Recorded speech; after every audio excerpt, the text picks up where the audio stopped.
మనం పెళ్లి చేసుకుందామంటున్న భానుకి మిథునే నా భార్య అంటూ దిమ్మ తిరిగే షాక్ ఇచ్చిన దేవ. గుండె పగిలేలా ఏడుస్తున్న సూర్యకాంతం. ఇంతకు ఏం జరిగింది? అసలు మనం పెళ్లి చేసుకుందామంటూ అంత ధైర్యంగా దేవా దగ్గరికి భాను రావడం ఏంటి? మరి అలా వచ్చినటువంటి భానుకి దేవా షాక్ ఇవ్వడం ఏంటి? మరి సూర్యకాంతం ఎందుకు గుండె పగిలేలా ఏడుస్తోంది? ఇదంతా కూడా వీడియోలో చూసి తెలుసుకునేద్దాం. నువ్వుంటే నా జతగా రాబోయే కథలో జరగబోయే సన్నివేశాల గురించి ముందుగా తెలుసుకోవటానికి వీడియోని లైక్ చేసి ఛానల్ను సబ్స్క్రైబ్ చేసి పక్కనే ఉన్న బెల్ ఐకాన్లో ఆల్ ట్యాప్ చేయండి. మొత్తం మీదకి చూసుకున్నట్లయితే కనుక ఇక మిథున అయితే ఇంట్లో నుంచి బయట కదలాల్సిన పరిస్థితి వచ్చేసింది. ఎందుకంటే హరివర్ధన్ని విడిపించి తీసుకొచ్చిన తర్వాత ఇక నువ్వు నా దగ్గర ఉండడానికి వీల్లేదు అంటూ ముందే దేవ మిథున దగ్గర మాట తీసుకున్నాడు. ఎప్పుడైతే తన చెల్లి అలంకృత ఫోన్ చేసి హరివర్ధన్ ఇంటికి వచ్చేశాడు అని చెప్పిందో ఇక మిథున సంతోషానికి అవధుల్లేవు. చాలా సంతోషంగా వెళ్లి దేవాని హగ్ చేసుకుంటుంది. కానీ దేవా వెంటనే ఇక్కడ పని అయిపోయింది, మీ ఇంటికి వెళ్తే మంచిది అని అంటాడు. దాంతో ఇక మిథున చాలా బాధపడుతుంది. వెళ్తాను దేవా, నువ్వు నీకిచ్చిన మాట గురించి మాత్రమే గుర్తుపెట్టుకుంటున్నావు.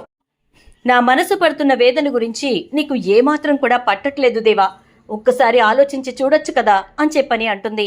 దాంతో దేవా, ఎట్టి పరిస్థితుల్లోనూ లేదు మిథున, అయిపోయింది. ఇప్పటి వరకు నీకు నయానా భయానా అన్ని విధాలా చెప్పి చూశాను. కానీ భగవంతుడు నాకు ఇచ్చిన అవకాశాన్ని నేను ఉపయోగించుకున్నాను. అందుకే దయచేసి నువ్వు ఇక్కడి నుంచి వెళ్తే నేను చాలా సంతోషంగా ఫీల్ అవుతాను అని అంటాడు. కానీ నేను మాత్రం బ్రతికున్న శవంగా బ్రతకాల్సి వస్తుంది దేవా అని అంటే అది నాకు అనవసరం, నువ్వు వెళ్లాల్సిందే అంటూ దేవా అల్టిమేటంలా చెప్తాడు. దాంతో ఇక సూర్యకాంతము మిథున వెళ్ళిపోతుందని చాలా సంతోషపడిపోతూ ఉంటుంది. ఈలోపు ఇక కుటుంబంలో అందరికీ చెప్పి నిదానంగా ఒక్కొక్కరిని కలిసి ఒక్కొక్కరికి నేను వెళ్ళొస్తాను, మళ్ళీ తిరిగి వస్తానో లేదో తెలీదు అంటూ చెప్పి వెళ్తున్నటువంటి మిథునని చూసి చాలా బాధపడుతూ ఉంటారు. ఇక వెళ్ళిపోతున్నటువంటి మిథున దగ్గరకు వచ్చి సూర్యకాంతం, ఈ తాళిబొట్టి ఇక్కడ పెట్టి వెళ్ళు అని చెప్పని అంటే ఈలోపు పార్వతమ్మ వచ్చి సూర్యకాంతాన్ని పిచ్చి తిట్లు తిడుతుంది. చెయ్యి విరక్కొడతాను జాగ్రత్త అని కూడా అంటుంది. దాంతో ఇక సూర్యకాంతం సైలెంట్గా వదిలేస్తుంది తాళిబొట్టుని. ఇంకా అక్కడి నుంచి బయలుదేరిపోతూ దేవా వంక చివరిగా చూసి ఇక మిథున ఇంటికి వెళ్తుంది. ఇక ఇక్కడైతే చాలా సంబరంగా ఉంటారు. అక్క చాలా హ్యాపీగా ఫీల్ అవుతూ ఉంటుంటుంది. డాడీ, నాకు తెలిసి కాళ్ళు నేల మీద నిలబడి ఉండవు. ఎందుకంటే అక్కకు ఒక్కటే ఆలోచన, మా నాన్న తిరిగి వస్తే సంతోషం నా చుట్టూ ఉంటుంది అని. మనకంటే ఎక్కువ ఎవరూ కాదు, అందులోనూ బావే మిమ్మల్ని విడిపించి తీసుకొచ్చాడు అంటే కంపల్సరీగా అక్క హ్యాపీగా ఫీల్ అవుతుంది. ఎప్పుడెప్పుడు మిమ్మల్ని చూడాలా అనుకుంటూ ఉంటుంది అని చెప్పని అంటూ ఉండేసరికి ఈలోపు మిథున రానే వస్తుంది. మిథునను చూసి హరివర్ధన్ తోటి, డాడీ అక్క రానే వచ్చింది అనేసరికి ఇక ఒక్కసారిగా హరివర్ధన్ అటు చూస్తాడు. అలా చూసినటువంటి హరివర్ధన్కు మిథున రావడం కనపడుతుంది. అమ్మ మిథున అంటూ ఇక మిథున తల్లి ఎదురెళ్ళి మిథున దగ్గరకు తీసుకుంటుంది. చాలా సంతోషంగా ఉంది దేవా, మొత్తానికి మీ నాన్న మీద చిన్న గీటు కూడా పడకుండా ఇంటికి తీసుకొచ్చాడు అని చెప్పని అంటే సరేనమ్మా అని అంటూ ఉంటే, మరి ఇదేంటి లగేజ్ తీసుకుని వచ్చావంటే ఇక శాశ్వతంగా ఇక్కడే ఉండిపోవడానికి వచ్చాను అంటుంది మిథున. ఇక్కడే ఉండిపోవడం ఏంటి అని చెప్పని అడుగుతుంది అలంకృత. ఇక్కడే ఉండిపోవలసిన పరిస్థితులు తీసుకొచ్చారు, అందుకోసమే రావాల్సి వచ్చింది అని చెప్పని అంటే ఎవరు తీసుకొచ్చారు అంటే ఇక హరివర్ధన్ వంక చూస్తూ ఉండేసరికి హరివర్ధన్ అలా సైలెంట్గా ఉండిపోతాడు. నాన్న, మిమ్మల్ని తిరిగి ఇంటికి తీసుకురావడానికి దేవా నాకు పెట్టిన కండిషన్ ఏంటో తెలుసా? ఎప్పటికీ తన దగ్గర నేను ఉండకూడదట, జీవితంలో ఎప్పటికీ నేను తన్ని చూడకూడదట, తనతో మాట్లాడకూడదట, అసలు తనతో గడిపిన జీవితాన్ని ఒక అందమైన జ్ఞాపకంగా వదిలేయమన్నాడు.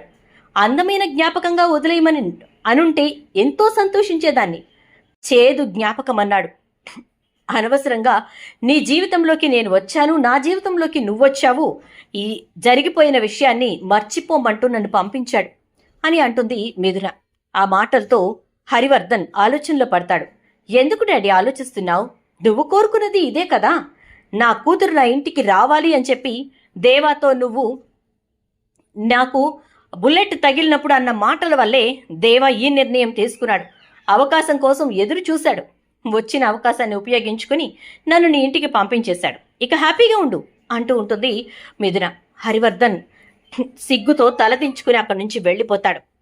ఇక నీ ప్రాణాన్ని కాపాడి తీసుకొచ్చినటువంటి అల్లుడు నీకు ప్రాణభిక్ష పెట్టాడు అని సంతోషపడుతున్నావు కదా, ఈ ప్రాణభిక్ష నా కూతురి జీవితం అని చెప్పి సంతోషపడుతూ బ్రతుకు అని చెప్పి మిథున గదిలోకి వెళ్ళి తలుపేసుకుంటుంది.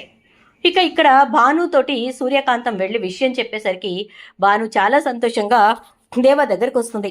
దేవా, విషయం తెలిసింది, మొత్తానికి ఆ రాక్షసి పోయిందంటగా అని చెప్పని అంటే, ఏం కావాలి నీకు అంటాడు.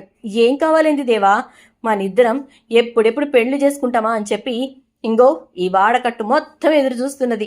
మరి ఇంకేంది, ఎమ్మటనే మనం పెళ్లి చేసుకుందాం దేవా అని అంటే, ఎవరు చెప్పారు నీకు నేను నిన్ను పెళ్లి చేసుకుంటానని అని అంటాడు. దాంతో గదేంది దేవా గట్లంటావు, నేను నన్ను పెళ్లి చేసుకోక ఇంకెవరిని పెళ్లి చేసుకుంటావు, నీకు నాకే రాసిపెట్టున్నది దేవా, గందుకోసనకు అని చెప్పి ఆ మిథున పోయింది అని అనగానే, చూడు మిథున వెళ్ళిపోవటానికి నేను నిన్ను పెళ్లి చేసుకోవటానికి ఎటువంటి సంబంధం లేదు. మిథున వెళితే ఈ కుటుంబం నుంచి వెళ్ళుండొచ్చు, అంతేకాని నా మనసులో నుంచి కాదు. ఎట్టి పరిస్థితుల్లోనూ నా జీవితంలో నాకున్నది భార్య అంటే మిథున మాత్రమే. నా జీవితంలో నాకంటూ ఉన్న ఆడవాళ్ళు ఎవరైనా ఉన్నారు అంటే, ఒకటి నా తల్లి, రెండు నా భార్య, అంతే.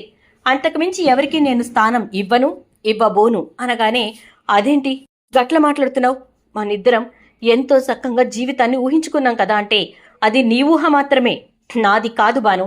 దయచేసి ఈ విషయం గురించి అయితే ఇంకా మాట్లాడుకో, దయచేసి వెళ్ళిపో అని చెప్పని దేవా అంటాడు. ఆ మాటలతోటి చాలా బాధపడుతూ బాను అక్కడి నుంచి వెళ్తూ ఉంటే సూర్యకాంతం వచ్చి, ఏంటి దేవా, బాను వచ్చి నిన్ను పెళ్లి చేసుకోమంటే ఎందుకలా మాట్లాడావు అని అనగానే, నీకేంటొద్దు నా బాధ, బానుని రెచ్చగొట్టి మరి ఇక్కడికి ఎందుకు తీసుకొచ్చావు?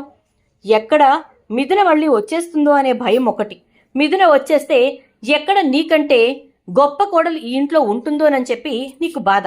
నీ అక్కసు, నువ్వు ఉదయం మిథున వెళ్తున్నప్పుడు ఆ తాళిబొట్టు లాగడానికి చూసినప్పుడే అనుకున్నాను నీ మనస్సులో ఎంత కుళ్ళుందో మిథున మీద, ఎంత బాధపడుతున్నావో మిథున గురించి అని అంటే, అదంతా నాకెందుకు దేవా అంటూ లోపలికి వెళ్ళిపోయి, ఎంత అనుకున్నానో ఈ ఇంట్లో నేనే గొప్ప కోడలు అవుతాను, బోల్డ్ అంత బంగారం ఉన్నదాన్ని అవుతాను అని మళ్ళీ ఆ మిథున రావడానికి అవకాశం ఉంచాడనమాట అనుకుంటూ ఉండగా దేవా పెద్ద వదిన వచ్చి, ఏంటి దేవా అంటే, మనస్సు మిథునని కోరుకుంటోందొదినా, కానీ జీవితం బాగుండాలి అంటే, మిథున లైఫ్లో సెటిల్ అవ్వాలి అంటే నాతో ఉండకూడదు, సేఫ్గా ఉండాలి అంటే నాతో ఉండకూడదు, అందుకోసమే పంపించేశాను అంటే, నీ మనసులో ఉన్న నీ ప్రేమే మీ ఇద్దరిని కలుపుతుంది దేవా, కంగారు పడకు అని చెప్పి అంటుంది. ఇక దేవా పెద్ద వదిన. చూద్దాం మరి రాబోయే ఎపిసోడ్స్లో ఏం జరుగుతుందో. వీడియో నచ్చితే లైక్ చేసి వీడియోని షేర్ చేయండి, ఛానల్ సబ్స్క్రైబ్ చేయండి, పక్కనే బెల్ ఐకాన్లో ఆల్ ట్యాప్ చేయండి.